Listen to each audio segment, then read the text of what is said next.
and I'm with Compass. In this video, we're gonna go over 6 tips for you if you're thinking about moving to Boston, or if you're just moving within Boston to a new home. These are 6 tips that I've gotten where I've worked with so many people, and these always come up. So I thought I would make a video to just answer for you guys. And stay tuned for the last one. Number 6 is the killer tip on this one. So let's go.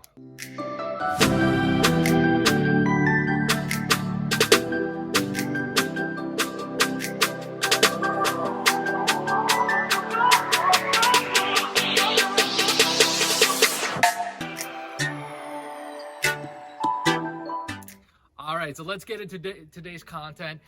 But before I forget, if you haven't already subscribed to my channel, please give me a subscribe. I do tons of these videos every single week. So if you want to just click the button below, give me a subscribe. And then number 2, if you are thinking about doing anything with real estate, whether it's buying, selling, investing, leasing, whatever it may be, shoot me an email, shoot me a text, give me a call, whatever it is. I help everyone, with whatever real estate problems they have. So just give me a call, text, or whatever, and I'll help you out. So let's get into today's tips. Number 1 tip about moving, I always get this, is the furniture. So if you're moving into Boston from maybe 10 miles away or across the country or whatever it may be, you're probably carrying some furniture with you, right? So, if you're gonna be buying a home, one of the best things I always recommend is to measure out your new home that you're thinking about buying, right? So let's say you have a home under agreement. We can always go to the home and start measuring things like your living room, like your dining room, your bedrooms, right? Obviously for your bed. You really want to be, you can really easily measure everything. Oftentimes listings even have measurements online. So I always tell buyers, let's go measure it out so that you feel comfortable that all your stuff can fit in, because there's nothing like buying a place and then realizing you have to go buy brand new furniture because something didn't happen, and then you don't have a bed for like a week or 2. So that's an awesome tip. One other thing too, what a lot of people do in the transition of buying, right, is we have a lot of self-storage here around the Boston area. So if you need to hold some stuff while you're moving in, go rent out a small self-storage spot. I have one for my stuff. They can be as cheap as $125 for a pretty good size one, like basically just higher than mine. Really good size storage. If you need more stuff, you can obviously get much bigger units, but that's an awesome tip that most people, when they're moving from one place to another or transitioning from one home within Boston to another, use that as to help you out. Number 2 tip is about movers. So again, let's say you're in that transition of you're buying a home. Use local moving companies, right? Don't try to do it yourself unless you've got like an army of people ready to help you, because moving day is always stressful, right? So you get the professional help. I mean, there's tons of really good local moving companies. You can pay them. They'll provide the truck, they'll provide the labor, and then it'll make your transition so much smoother. I've seen it a couple times where people try to skim a little bit on the moving, and it just completely blows up, unfortunately. So just hire a local mover. They'll help you get from point A to point B much more smoothly. Point number 3, if you're thinking about appliances. So what the standard in Boston is that appliances come with the house that you purchase, right? Now that could be with a little caveat, right? Because let's say you're buying an older house, or maybe something that needs renovation, and you've got really crappy appliances, you're probably not going to want to hold on to them, right? So maybe you exclude something purposefully, but in general, right, appliances like your fridge, like your range, like your microwave, even the washer dryer, if they're not excluded by the seller, are typically included in the sale. But if you are buying that older home, then one thing I would definitely suggest is let's look at brand new appliances that you can buy, because not only do they look better, they'll obviously work better, and you can get warranties for a couple of years that will help you maintain the appliances. Depending if you're on a budget, there's a lot of little secret tricks, like you can go to the Best Buy open box program, right? Over there, Best Buy actually sells you brand new appliances at a discount that were just opened and returned. So there's a lot of little nicks and tricks for that. But again, in general, appliances will come delivered, so you don't really need to worry about that. But now let's talk about the other part. It's fixtures, and then there's appliances, and then there's fixtures, right? So with fixtures, things like chandeliers, anything that hangs on the wall.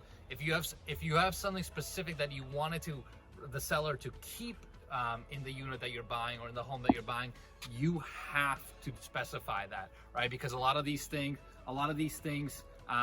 sometimes sellers they disclose it, sometimes they don't, and I've seen little fights like that start out. So if there's certain fixtures that you thought are included or you don't think included, let's always check and make sure that when you move to your next house, you're not in for a rough surprise. Number 4 is parking permits. So when you move to Boston or anywhere else around here, right, whether it's Cambridge, Somerville, whatever, right, anywhere around the area, one thing you should do immediately is get a parking permit, right? So the way parking permits work around here typically is you'll go to City Hall and you'll actually get a parking permit for that designated neighborhood within the city. So it's not like you can get a parking permit, say, for all of Somerville or all of Boston, right? You will get a parking one for Porter Square. In Cambridge, you might get one for South Boston, if you're in Boston, right? So you're gonna get a specific designated parking permit for your neighborhood that you can use to park.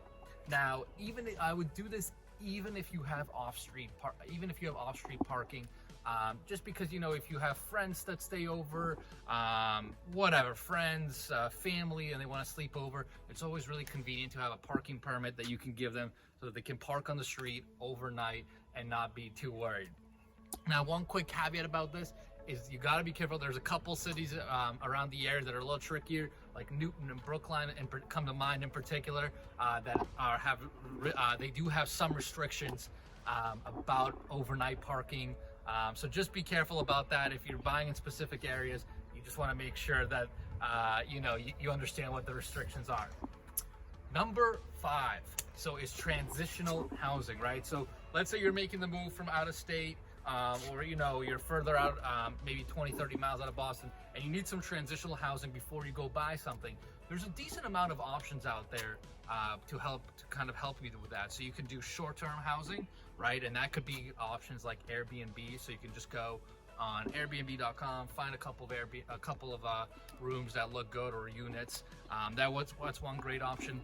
Another thing you can do to find short-term options is things like Craigslist, Facebook Marketplace. Sometimes they have them as well. So there's a decent amount of short-term options that you can use if you need something for, say, anything as short as 1 to maybe 30 days.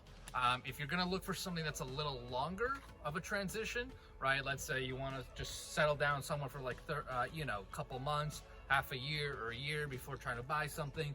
You might want to consider your more traditional apartments. And again, those are pretty easy to find. You can just go on your traditional websites like Zillow, Realtor.com, Redfin, talk to an agent, look at Craigslist. I mean, there's a million things you can do to find an apartment around the city, but there's tons and tons of options.